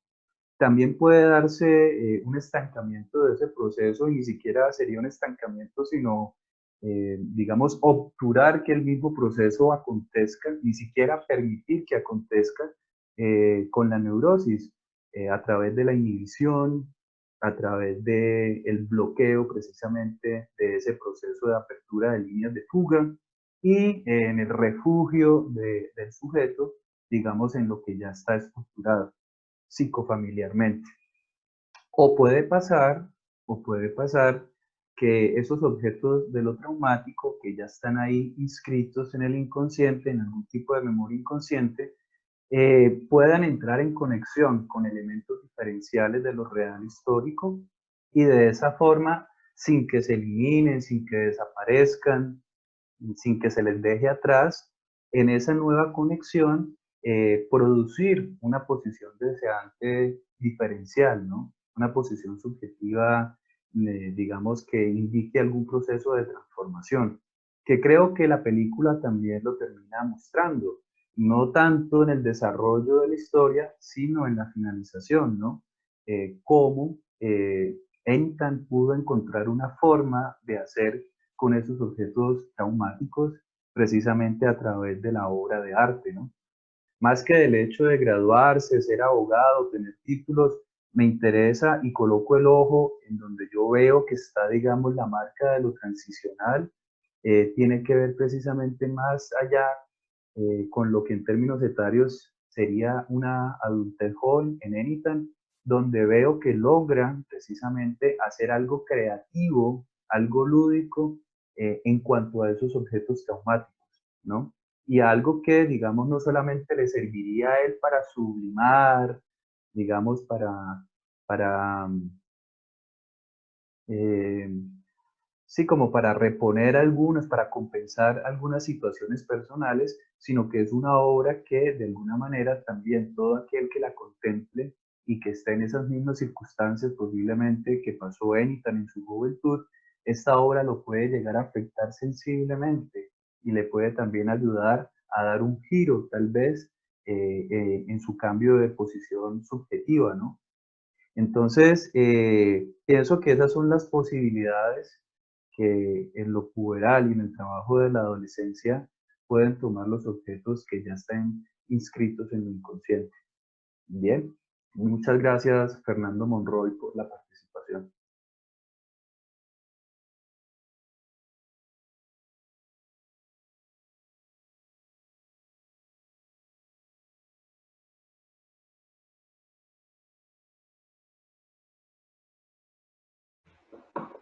Bueno, Bien, Emiliano, muy buen día, muchísimas gracias por haber aceptado esta invitación y adelante con tu comentario, muy amable. bueno, primero agradezco a Frank, a toda la gente allí en Colombia y al espacio por invitarme. A partir de tu conferencia, Frank, quería compartir un par de reflexiones breves, quizás no sistematizadas aún, sino más bien una cierta cantidad de apuntes para abrir a la conversación. En primer término, me parece que vos trazabas allí una distinción o jugabas en una doble punta entre tratar de pensar o bien la figura de la adolescencia como producción histórica moderna, de la modernidad democrática justamente, pero también la modernidad capitalista occidental, lo puberal a su vez como proceso esquizo, como proceso transicional, como proceso de producción de una materialidad sensible, una materia prima, que constituiría allí lo que vos mencionabas como línea de fuga, una subjetividad edípica o no edípica. Me parece que lo que estaba allí en juego entonces era una cierta contraposición, que al final de tu conferencia lo trabajabas con la posibilidad de antagonizar en cierto punto en términos teóricos una lógica de lo traumático como repetición de lo idéntico, o una lógica de lo transicional y de lo esquizo como repetición de la diferencia o proceso de diferenciación. Y allí lo que estaba en discusión entonces era una cierta comprensión de la adolescencia, de lo puberal, de la juventud, ya no tanto pensando en su codificación social y cultural e histórica, sino más bien al interior de la tradición psicoanalítica. No pensar a la adolescencia como un entre progresivo, evolutivo en cierta historia de la madurez libidinal y pulsional, sino más bien pensarla como un proceso específico de producción, independientemente de cualquier proceso evolutivo historicista, ¿no? En ese marco recurría a cierto archivo que pertenece a lo que hoy podemos nombrar como esquizoanálisis, ¿no? Y a mí me parece lo que está en cuestión es cuál es el estatuto de lo inconsciente. Me parece que lo que se dialoga en estas conversaciones, recién intentaba escuchar ayer la conversación de Bruno, el amigo Bruno Bonoris, sobre la realidad sexual del inconsciente, escuchaba también tu conferencia y otras que han hecho. Me parece que lo que está puesto sobre la mesa es el carácter problemático, en disputa, en riña, de ese no solo concepto que mencionábamos como inconsciente.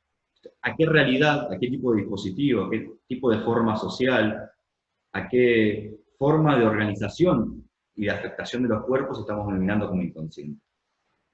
En ese sentido, lo que me parece, lo que tenemos por delante es o pensar en un inconsciente estructural, o en un inconsciente reducido a lo psíquico, o en un inconsciente monocausal, o en un inconsciente discursivo, o en uno abierto a la historia, abierto a la politicidad, abierto a la lucha de clases, a los conflictos, a los antagonismos, a los dramas y devenires de la vida cotidiana, que hace necesario un intercambio productivo, no unilateral, entre tradiciones. Entre ellas, por ejemplo, la tradición de orientación lacaniana y la tradición de orientación, voy a llamarlo de este modo, guattariana. Me parece que ahí unilateralizar los términos lleva más a malos entendidos que a conjunciones o composiciones o síntesis abiertos productivos.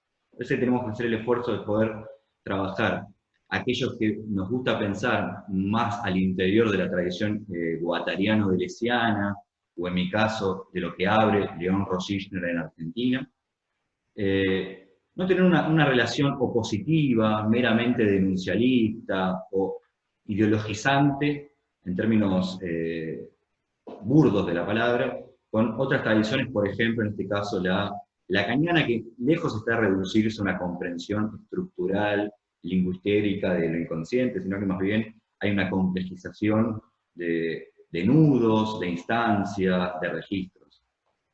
Y en ese marco, me parece que también lo que está en discusión sobre este carácter problemático del inconsciente o en disputa, es que no se solucionan las discusiones en torno a, por caso, esquizoanálisis o psicoanálisis de orientación lacaniana, en un problema de dispositivo.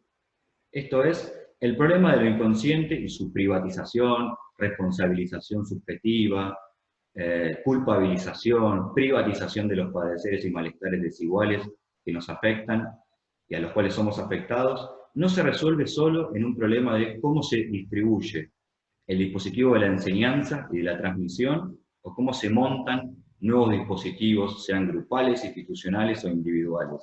Esto es, está en disputa también cuál es la comprensión teórica, los enunciados que delimitan los visibles, dirían Foucaultiano. Esto es, ¿cuál es el qué que subtiende al cómo? Resumir el problema del tratamiento de los padeceres hoy y su estigmatización, psiquiatrización, normalización a un problema de dispositivo, de distribución o de consumo, soslaya que el problema que tenemos es cómo se producen nuevos enunciados que den cuenta de un carácter problemático que hace a la realidad misma conflictiva de eso que llamamos inconsciente. Inconsciente es, en último término, no solo un proceso de producción, sino también una categoría crítica en disputa, donde se plasman luchas sociales que son asimismo luchas teóricas. En ese sentido, parece que la tradición feminista atenta a estos problemas, pienso desde Judith Butler hasta Lucy Garay, hasta Beatriz Preciado, que vos mencionabas en tu conferencia, esa provocación que realizó el año pasado en el seno de la matriz internacional del psicoanálisis y la multinacional del psicoanálisis en Francia.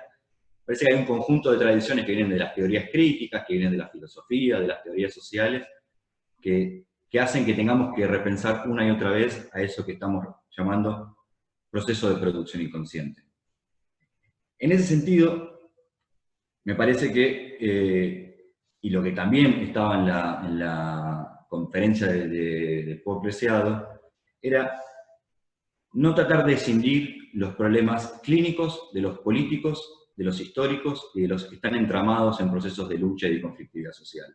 Si bien hablamos de prácticas que tienen sus especificidades, sus incumbencias, sus niveles de autonomía relativa y eficacia, podríamos decir, si uno abonaría a ese tipo de esquema de inteligibilidad, me parece que en la práctica están anudados y no podemos desatenderlos diciendo, pero eso es una incumbencia que no compete al ámbito supuestamente puro de la clínica, por caso, o de la intervención situada en un análisis institucional. Parece que inconsciente es también la posibilidad de reanudar no solo los tres registros, sino también un conjunto de debates históricos que exceden a la clínica, pero que la afectan de algún modo. Y en ese marco, me interesaba introducir la siguiente idea. que tiene que ver con... Me interesó mucho tu reflexión en torno a lo que en la herencia del Antedipo podemos mencionar como el polo esquizo de la producción semiótico-deseante, ¿no? El polo de la descodificación, de la desterritorialización, de la destotalización, ¿no? Y a su vez, cómo eso se monta en tu argumento sobre una comprensión de lo puberal como multiplicidad, como plurificación, diversificación de los modos de existencia, heterogenización de los n sexos, ¿no? Parece que ahí tenemos que hacer el siguiente también esfuerzo en cuando pensamos estas cuestiones, que serían dos. Una inscripción histórico-social, histórico-política concreta de ese proceso que Deleuze y Guattari mencionan como el doble polo de la producción deseante y semiótica, el polo esquizo y el polo paranoico, o la descodificación y la sobrecodificación, e inscribirlo en una dinámica propia de la sociedad capitalista. ¿Qué quiero decir con esto? Creo que en el Antedipo de Deleuze y Guattari no son ingenuos al respecto. En primer término, no obviar que el problema del deseo no es solo el problema de la liberación del deseo, sino también es el problema de aquel deseo que desea la represión, que desea la sujeción, que desea la sumisión. Esto es el problema también de cómo, creo que Néstor Perlonger lo decía, cómo el deseo puede desear la muerte, o cómo se configuran no solo líneas de fuga, sino también líneas fatales, líneas de diferenciación y procesos de integración. En ese marco, entonces, bien dicen Félix Guattari y Gilles Deleuze en el Antedipo, que la dinámica deseante de desterritorialización y reterritorialización es posible inscribirla en una lógica propia de la mutación de las relaciones sociales en la modernidad capitalista. Y por aquí va mi argumento. En efecto, la identidad, por decirlo de un modo, la realidad social y cultural que llamamos juventud o adolescencia, tiene una inscripción propia en la modernidad.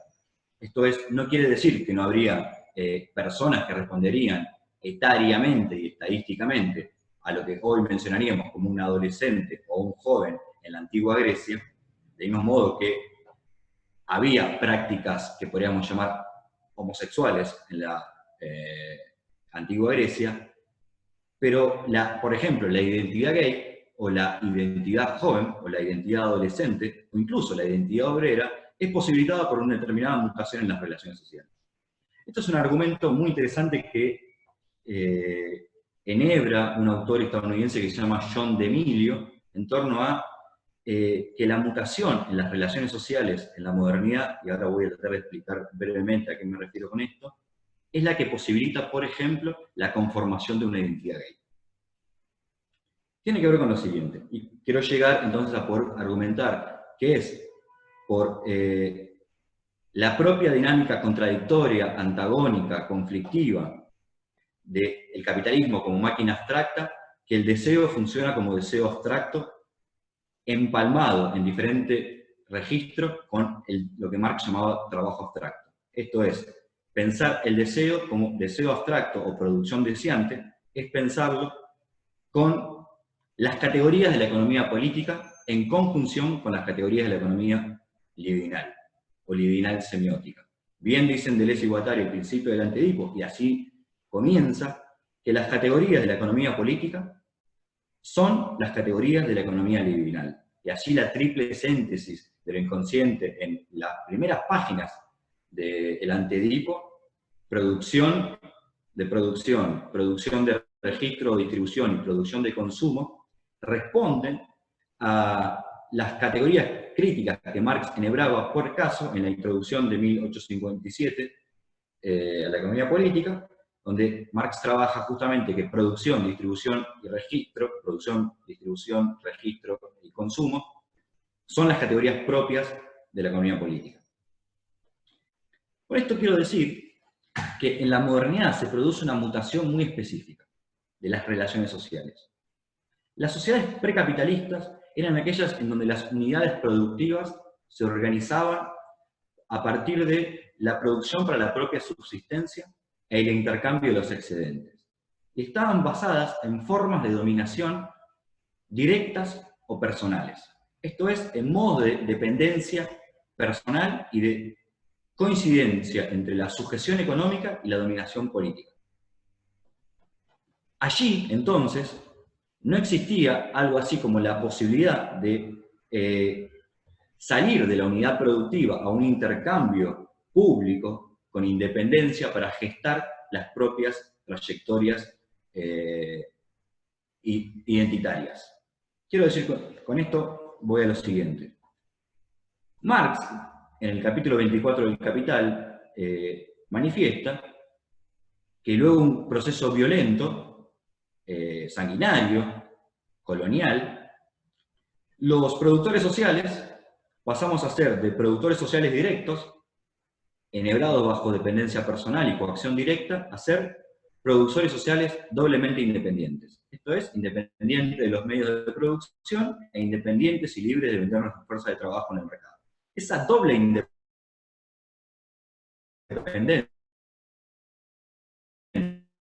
privatización burguesa del mundo y a la proletarización de la mayoría de la humanidad, que si no tenemos un salario para sobrevivir o algún tipo de otra mediación dineraria en la cual podamos cualificar la venta de nuestra fuerza de trabajo, simplemente nos morimos de hambre. Esto habilita entonces que la modernidad produce un tipo particular de, lo voy a llamar de este modo, de sujeto social o individuo social, libre, independiente e igual en el mercado.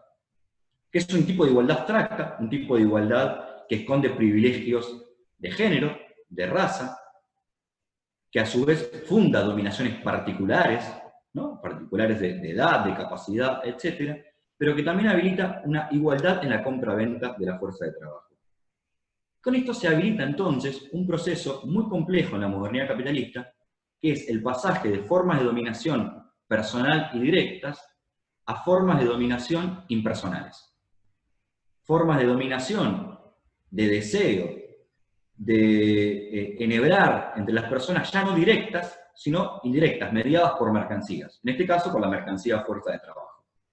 Esto es, la modernidad produce un pasaje de las personas con dependencia personal a las personas independientes en el mercado, dependientes, interdependientes entre todos en el trabajo cooperativo, somos todos independientes y a su vez interdependientes respecto a los demás, pero a su vez ferramente dependientes de lo que Marx llamaba formas de mediación social, entre las cuales podríamos pensar que lo inconsciente es una de ellas. Esto es, formas, categorías, relaciones sociales que a Marx le interesaban el trabajo, el valor, la mercancía, el dinero, y tardíamente en la tradición ingresa el problema del Estado, que son formas de dominación universales, abstractas e impersonales.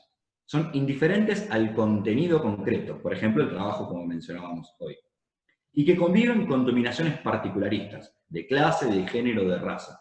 De modo que en la modernidad tenemos una mutación extraña en el nexo social, que pasamos de coacción económica inmediata a dominación personal y a dependencia política concreta, a formas de dominación universales abstractas que conviven con dominaciones particulares. Estoy tratando de que pensemos, entonces, que el doble proceso de la producción social, semiótica, técnica y deseante en Félix Guattari y Gilles Deleuze de descodificación y sobrecodificación es posible porque la dinámica social de la modernidad capitalista establece un tipo de dominación universal que convive contradictoriamente con que esas categorías de dominación son también las productoras de posibilidades inmanentes, de potencialidades inmanentes nunca ya realizadas en la modernidad. Y estas potencialidades no son solo potencialidades emancipatorias, sino que también son posibilidades catastróficas.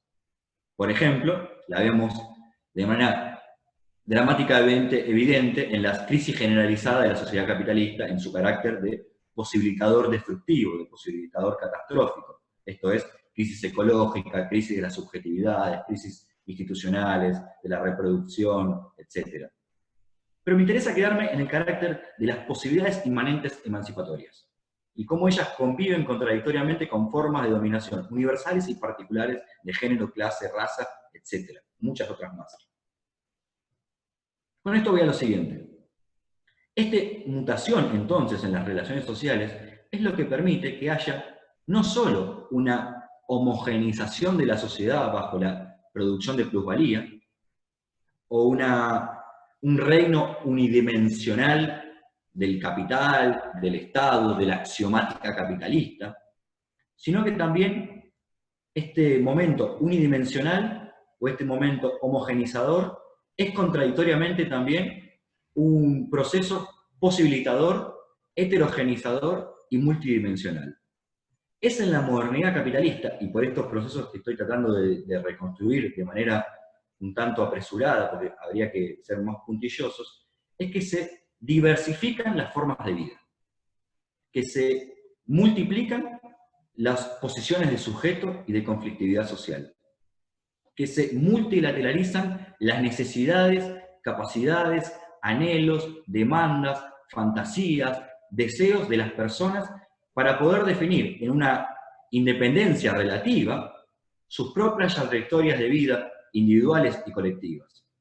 No solo para tener opciones de venta en el mercado o de compra en el universo de los supermercados capitalistas, sino también para definir de una manera siempre conflictiva y con relativa independencia las propias trayectorias vitales. El problema de la identidad como problema puesto en cuestión, como problema de debate, como campo de batalla, entre ellos de la identidad adolescente, pero también de los otros conjuntos de identidades, es posibilitado entonces en un proceso propiamente capitalista que convive con multilateralización de las formas de vida, de heterogenización de las capacidades humanas para poner en contingencia, para alterar nuestras relaciones con las prácticas concretas, con los placeres, con los valores de uso, etc., y que convive a su vez con que todas esas prácticas tienden tendencialmente a estar sometidas a la coacción estructural y compulsiva de la producción de plusvalía. De modo que es porque el capitalismo es aquel momento en donde lo profano, lo sagrado deviene profano, donde lo sólido se desvanece en el aire, como bien decía Marx, o ya termina siendo líquido, como le gustaba a Zygmunt Bauman, es por la indiferencia del capital y de sus abstracciones contra todo lo concreto, contra todo valor de uso ligado a la tradición, contra toda herencia, es justamente por lo cual las personas tenemos la capacidad, limitada, pero capacidad en sí, y metabolizada como heterogeneidad, disponible de anhelos, demandas democráticas, puntos de conflictividad, etc., que podemos poner en cuestión, por ejemplo, la relación con lo heredado, la relación con la familia heterosis patriarcal, podemos trazar una disidencia respecto a las normas mayoritarias del mundo, de modo que los movimientos sociales, conflictividades, trayectorias de identidades en conflicto con la norma mayoritaria burguesa y patriarcal del mundo también son posibilitados y contradictoriamente oprimidos por una dinámica de dominación y posibilitamiento inmanente que pertenece a la misma sociedad moderna en tanto que sociedad capitalista. Es en ese marco, entonces, que la axiomática del capital es la que permite un proceso de descodificación de lo que yo llamaría riquezas libidinales, o que podríamos llamar que plurifica las posibilidades de deseo, que desterritorializa los códigos, esto es que habilita una riqueza semiótica de posibilidad de lenguas, de posibilidad de inteligencia colectiva, de saberes. Es un proceso inmanentemente posibilitador, pero que convive a su vez de manera contradictoria con una sobrecodificación de esas potencias inmanentes, de esa heterogeneidad, de ese carácter multívoco de la misma propiedad, de la misma sociedad capitalista, es que convive con lo que Deleuze y Guattari llamaban o bien sobrecodificaciones o axiomatizaciones o retrocesos arcaístas.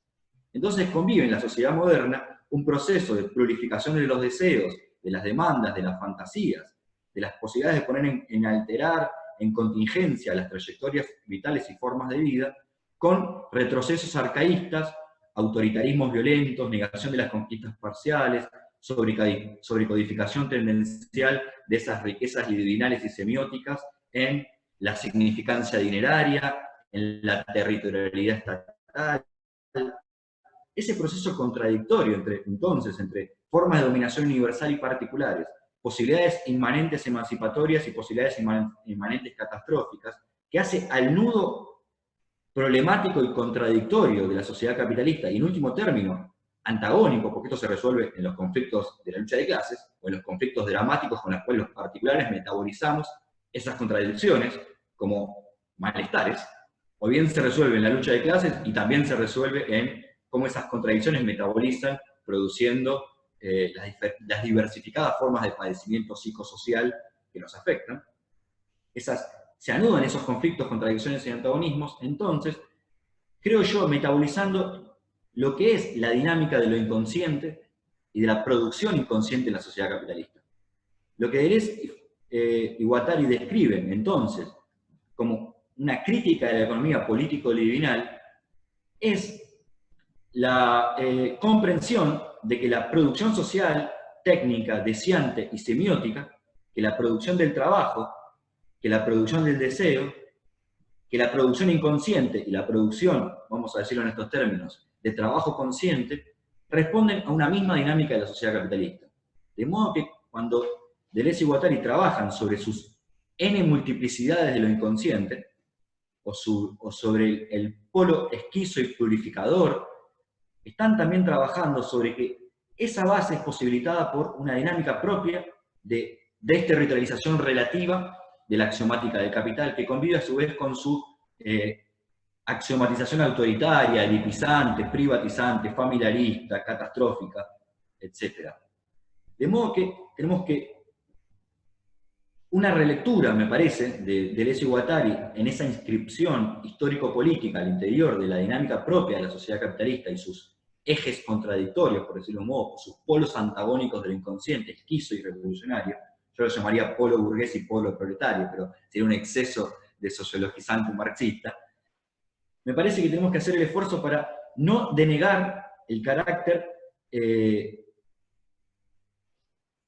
el polo paranoico del deseo, o mejor dicho, el carácter también de reaxiomatización o de retrocesos arcaístas que la misma dinámica inconsciente produce, y no solo quedarnos con el carácter que en Deleuze y Guattari aparecía como el carácter posibilitador del deseo, que es deseo revolucionario por definición, porque hace saltar todas las barreras.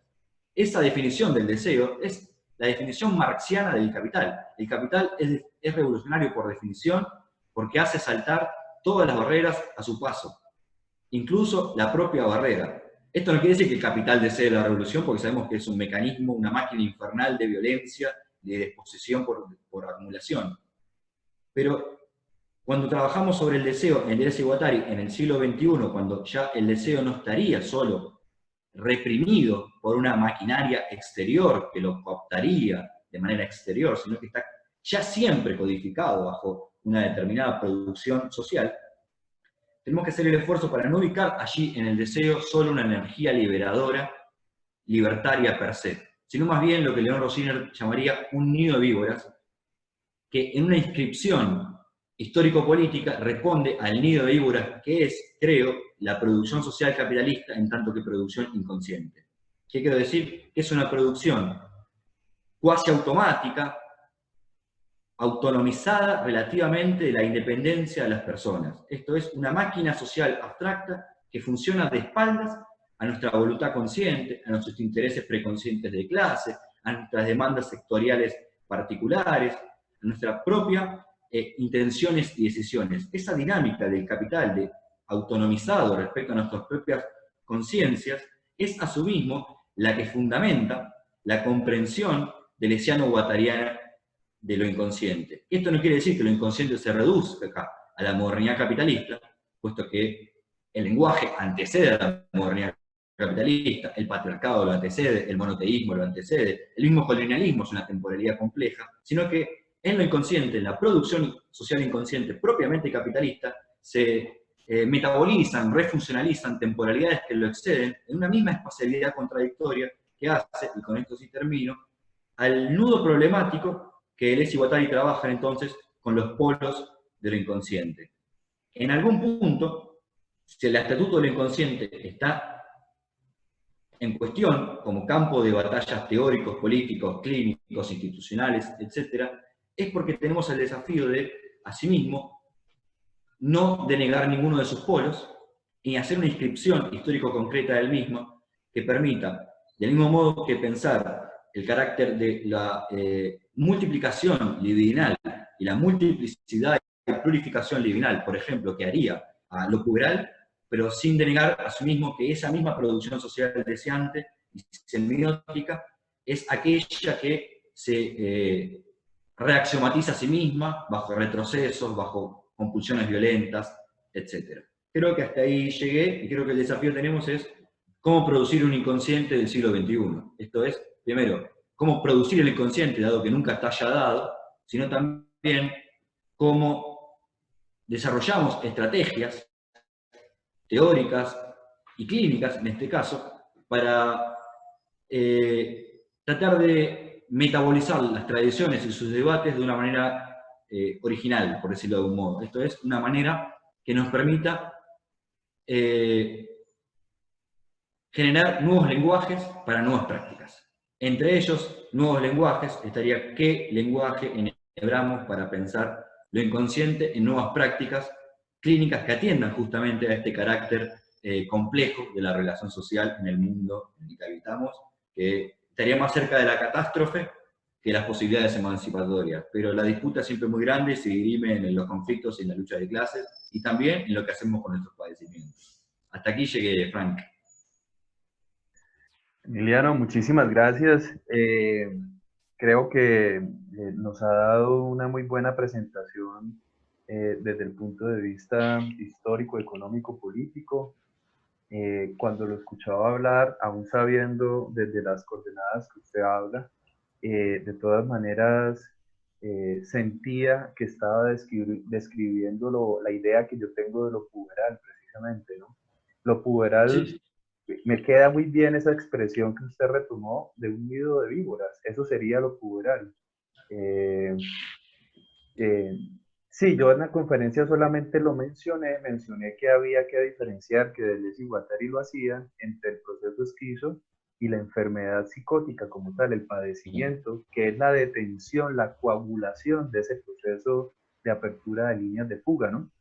Es completamente correcto, y de hecho yo creo que es muy importante su puntualización, porque yo lejos estoy de querer dar la idea de que con mi concepción de lo puberal estoy planteando una concepción idílica de cuál puede ser la salvación para el mundo o para los Sin individuos duda. que arriban a la Sí, sí, eso lo entendí. adolescencia, Sí. de cómo podemos escapar a la represión, al inconsciente, a las vicisitudes de la pulsión. No, no, no, yo no voy por ahí, no, no es mi intención. Dentro del psicoanálisis hay una escuela que es la escuela norteamericana de la ego psychology, la psicología del yo, y ellos, digamos, tienen un concepto central que es el de las áreas libres de conflicto.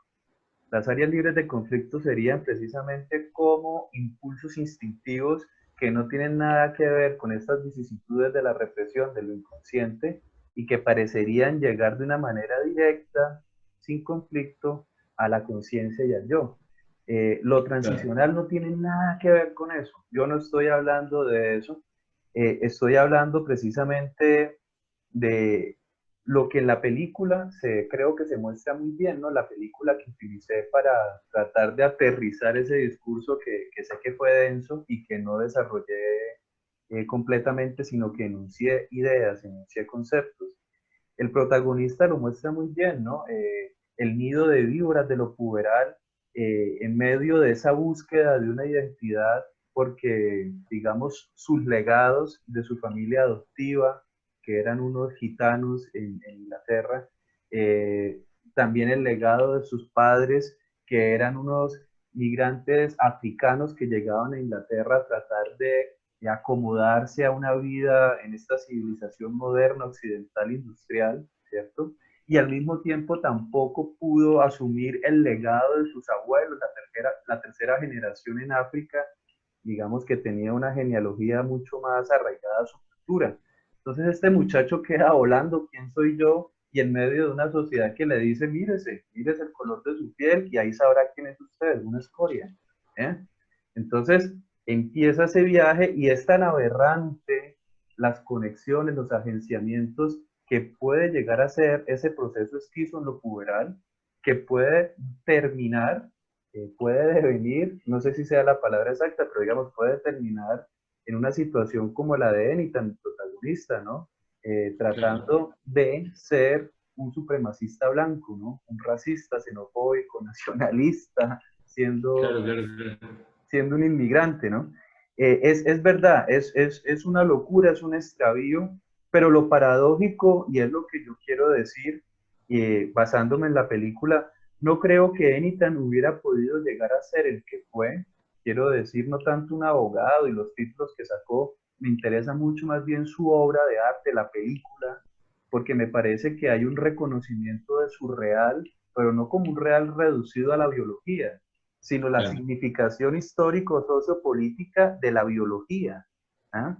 Cuando él puede encontrarse y aceptar ese real, es donde se ve que solucionó algo y que pudo salir de otra cosa que lo estaba arrastrando a la muerte.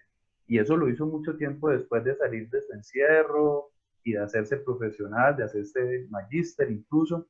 Entonces, esa es la paradoja, ¿no, Emiliano? Y que rescato de su comentario, de cómo en medio de esa locura, de esos extravíos, al mismo tiempo está la posibilidad, la potencia de encontrar, digamos, una modificación radical a la historia de vida individual y colectiva.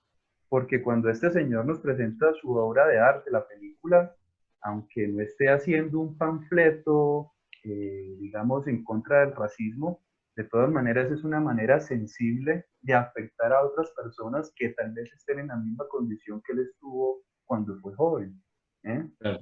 Ahí es donde yo veo que realmente hay algo interesante y duró mucho tiempo dando vueltas para poder llegar a esa posición.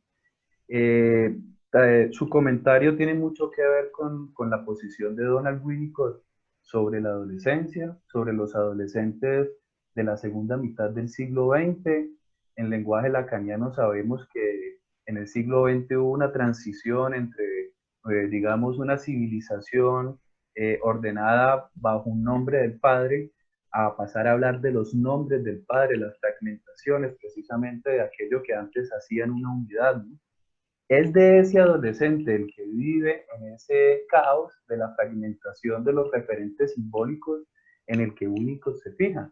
Pero lo más importante que me parece a mí, o diferente, digamos, a otros psicoanalistas, es que Winnicott no halla en eso algo patológico, no ve algo condenable, ni está pidiendo que la cosa, digamos, se reintegre bajo un solo referente para que los adolescentes puedan hacer bien su paso por la juventud, sino que Claro. encuentra precisamente muy valioso el hecho de que exista esa inmadurez, le llama a él, ¿no? Que a veces con Winnicott sucede eso, que distrae un poco los términos, ¿no? Suele utilizar términos evolutivos, entonces uno lo lee y dice, ah, no, este señor no está hablando de lo que a mí me interesa. Y por eso pienso que con Deleuze y Guattari se potencia la enseñanza clínica de Winnicott, que no fue muy profundo en epistemología, sino que su destreza la tuvo más en lo clínico teórico. Bien. Primero me gustó mucho la aclaración que me realizabas en torno a que no lateralizabas el problema esquizo, denegando sus, vamos a decir en estos términos, las líneas fatales.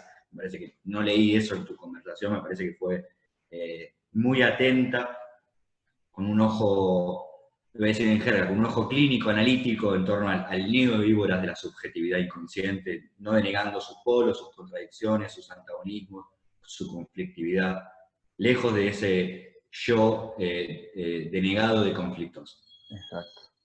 Nada, me voy a quedar pensando muchísimo, les agradezco enormemente, nuevamente, tanto a vos como al espacio allí, los amigos y amigas de Colombia, y bueno, estaremos dialogando sobre estos o otros temas en algún otro momento. Claro que sí. Hacemos de una vez acá el aviso de que Emiliano también con mucho deseo aceptó participar más adelante en nuestro ciclo. estaremos muy expectantes y con esta primera introducción, presentación que nos ha hecho hoy, creo que es un buen abrebocas para lo que nos va a desarrollar con más calmita y con mejor didáctica. Emiliano, nuevamente muchas gracias.